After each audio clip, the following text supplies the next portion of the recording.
You're in the middle of telling a story, and suddenly the word just goes like it never existed, and you're standing there like a broken record. It is, the thing, the. Welcome back to Speak Advantage. I'm here to help you speak with confidence at work, whether English is your first, second, or foreign language. Let me tell you something before we start. As you can understand from my accent, I'm a non-native English speaker. And yes, I forget words all the time, which actually makes me the perfect person to explain why this happens. Today, I will show you why forgetting a word mid-sentence is evidence that your brain is working at a genius level. And I will explain why forgetting words makes you smarter than people who never forget them. So, let's jump in. Part 1. The paradox nobody mentions. Let me tell you something incredible, my friend. The people who forget words the most are often the people with the largest vocabularies. Think about that, my friend. That's the opposite of what you expect, right? Here is why. Imagine your brain is like a huge library. Someone with 1,000 books might find the book they need quickly. But someone with 50,000 books, they know the exact book is there, they remember reading it, but finding it in that huge collection, that's the problem. When you forget a word, it doesn't mean your brain is breaking down. It's actually searching for more options. You're experiencing what linguists call the lexical retrieval, and it's a sign of cognitive richness, not weakness. So, what about the person who never forgets words? They might just have fewer words that try to get the attention. Part 2. The bilingual secret. But this is the moment when the things are getting more interesting. Do you know who forgets words more than anyone, my friend? They are bilinguals and multilinguals. And researchers discovered something shocking. When you try to retrieve a word in one language, the languages you know are activated at the same time. And you need extra time to choose the relevant word, which slows the process down. Your brain says, sorry, you are speaking English right now. German words need to wait outside. But this is not a disadvantage, my dear friend. Actually, this explains why bilinguals often have better executive function and better focus. But that annoying word retrieval moment? It's your brain doing heavy cognitive lifting. Every time you find it hard to retrieve a word or forget a word, you are literally building stronger neural pathways. It's like a mental workout that makes you sharper. Part 3. The tip of the tongue time. Now let's talk about the challenge we all know, the tip of the tongue moment. My friend, you know the word. You can feel it. You might even know what letter it starts with, but it just won't come. When you can't remember a word, your brain starts pulling up similar words. Same meaning, same sound, same category. It is testing options.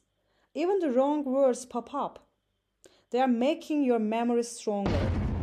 Think about it like this. You're trying to remember the word cinnamon. Your brain says turmeric, clove.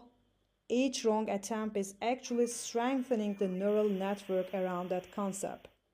But when you finally remember the word after struggling, you will remember it better than if it came to you instantly.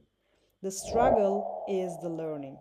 This is why some students who have to work harder to recall information during tests actually may remember it longer than students who find it easy. Your brain rewards effort. Part 4. The ugly truth nobody mentions. But I need to be honest with you about something, my dear friend. There is a difference between normal word finding difficulties and something more serious.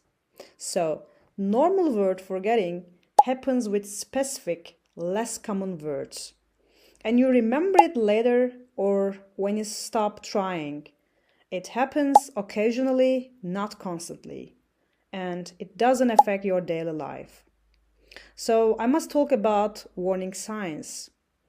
If you forget common everyday words repeatedly, and if you're unable to follow or join conversations, or if people close to you express concern, and if it's getting worse over weeks or months, then see a doctor.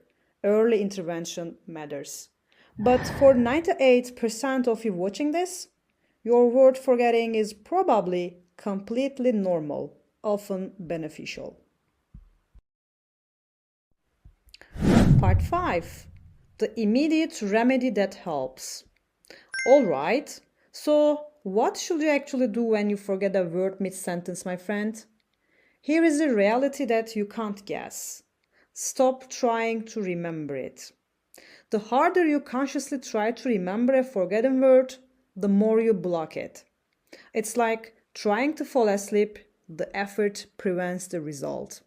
Instead, try these 3 magic tactics that work with your brain's design.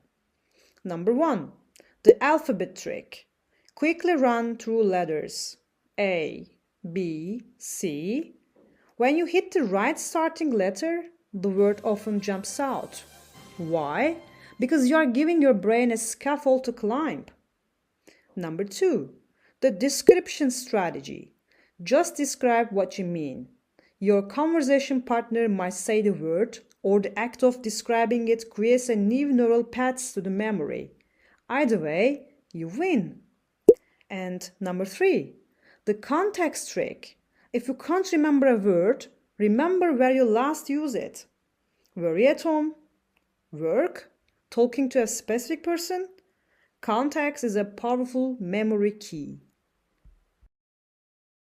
So, my friend, the next time you are mid-sentence and your brain decides to take your word hostage, don't panic. Don't feel stupid. Don't apologize. You're not broken. You're not losing your mind. Your brain is managing a huge, complicated library of information, and sometimes the search takes a moment. That pause, that's the sound of intelligence working. Those people who judge you for forgetting a word, they probably just have smaller libraries. Remember, forgetting is not the opposite of remembering. It is part of the process of remembering. Now, go out there and forget some words with confidence. If this changed how you see your own brain, hit that subscribe button, drop a comment telling me what word you always forget. I guarantee you're not alone.